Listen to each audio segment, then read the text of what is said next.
চলে এসেছি। আজকে আমরা বানাবো ফুলকপি চপ। তো ফুলকপিটা আমি ভাপিয়ে নিচ্ছি। ফুলকপিটা ভাপানো হয়ে গেছে, আমি তুলে নিচ্ছি।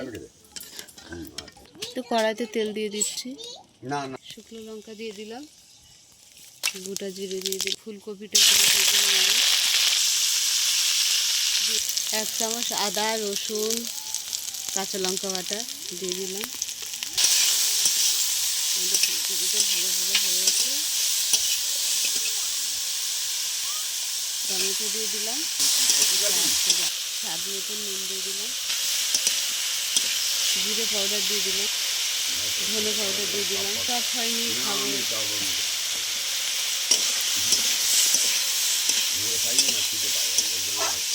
বাদাম দিয়ে দিলাম,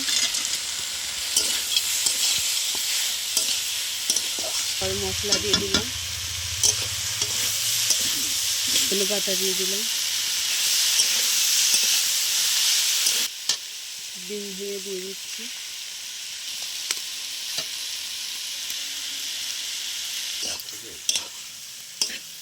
করা আলুটা দিয়ে দিলাম। তো আমাদের চপের জন্য রেডি হয়ে গেছে স্যুপটা। ফুলকপি নিচ্ছি, নিলাম,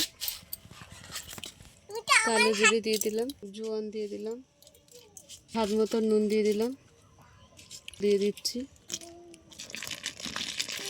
করে ফাটিয়ে নেব আস্তে আস্তে জল দিয়ে।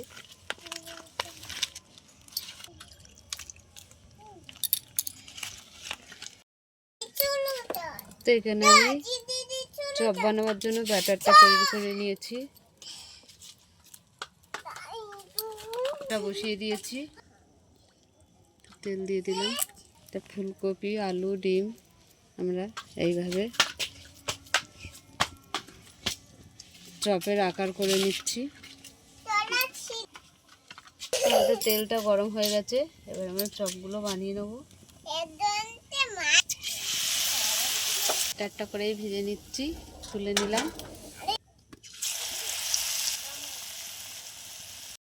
যা হয়ে গেছে তুলে নিলাম।